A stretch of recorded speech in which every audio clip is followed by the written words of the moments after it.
prinsip kehati-hatian.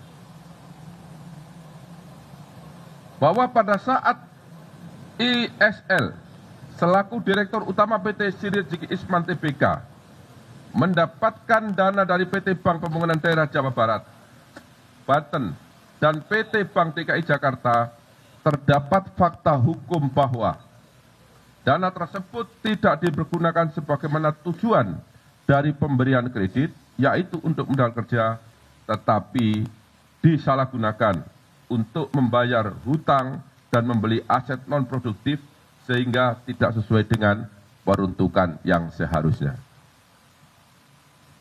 Bahwa kredit yang diberikan oleh PT Bank Pembangunan Daerah Jawa Barat, Banten, dan PT Bank DKI Jakarta kepada PT Sinergi Isman Tbk saat ini macet dengan volatilitas 5 dan aset perusahaan tidak bisa dieksekusi untuk menutupi nilai kerugian negara karena nilai lebih kecil dari nilai pemberian pinjaman kredit serta tidak dijadikan sebagai jaminan atau agunan.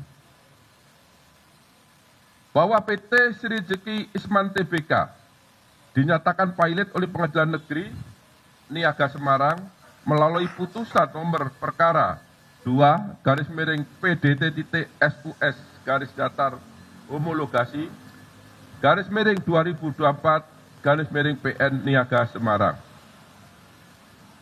Bahwa akibat adanya pemberian kredit secara melawan hukum tersebut yang dilakukan oleh PT Bank Pembangunan Daerah Jawa Barat Banten dan PT Bank DKI Jakarta kepada PT Sinergi Isman Tbk telah mengakibatkan adanya kerugian keuangan negara sebesar 699.592.188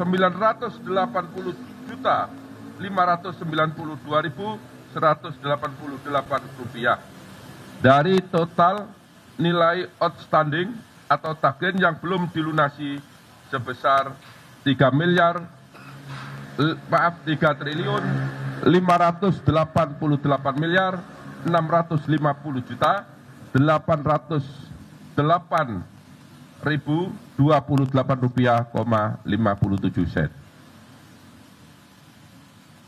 Kemudian setelah dilakukan pemeriksaan terhadap DS, kemudian terhadap YM dan terhadap ISL, pada hari ini Rabu tanggal 21 Mei tahun 2025, penyidik pada Jampitsus Kejaksaan Agung Republik Indonesia menetapkan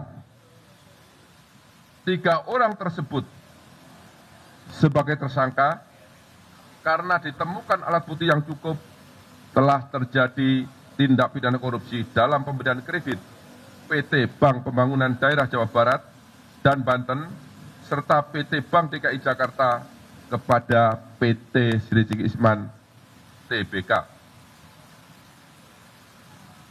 Penetapan tersebut berdasarkan untuk ISL, yaitu penetapan nomor 35 tanggal 21 Mei 2025. Untuk tersangka DS berdasarkan penetapan nomor 36 tanggal 21 Mei 2025. Dan untuk tersangka YM berdasarkan penetapan nomor 37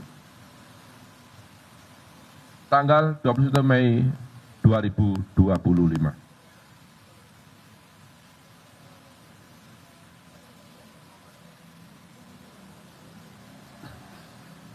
Terhadap tersangka DS, tersangka YM, dan tersangka ISL disangka telah melanggar pasal 2 ayat 1 atau pasal 3 junto pasal 18 Undang-Undang Nomor 31 Tahun 1999 tentang pemberantasan tindak pidana korupsi sebagaimana telah diubah dengan Undang-Undang Nomor 20 Tahun 2001 junto pasal 55 ayat 1 ke 1 Kitab Undang-Undang Hukum Pidana.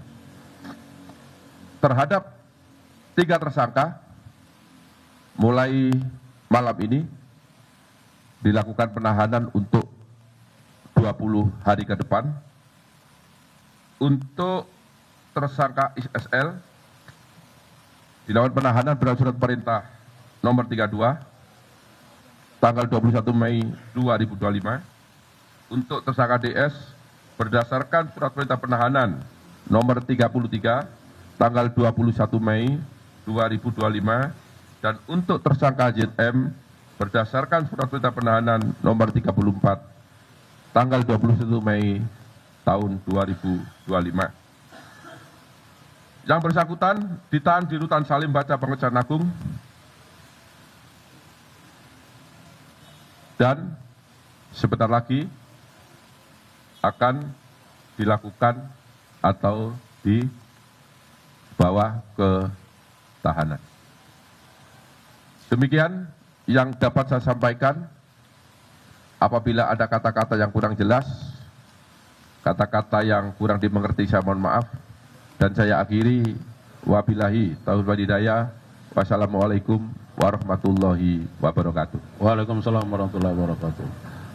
Terima kasih kepada Pak Direktur Penyidikan. Rekan-rekan media, barangkali ada satu hal yang ingin kami tegaskan supaya tidak bias di masyarakat seolah-olah ada penanganan yang disparitas. Perlu diketahui bahwa tadi sudah disampaikan oleh Pak Dirdik bahwa selain 4 bank, ya, sesungguhnya ada 20 bank. Tapi harus dipahami bahwa bank-bank yang lain itu adalah bank-bank swasta. Nah, kita tangani bank pemerintah dan bank daerah karena ini terkait dengan keuangan negara, ya, sebagai pintu masuknya, ya. Jadi supaya ada penjelasan ke masyarakat kenapa hanya 4, kenapa yang lain tidak, ya. Karena ini terkait dengan kewenangan kita menyangkut masalah keuangan negara. Saya kira begitu. Silakan kalau ada pertanyaan. Yang abang ganteng dulu, yang baju apa? Ya.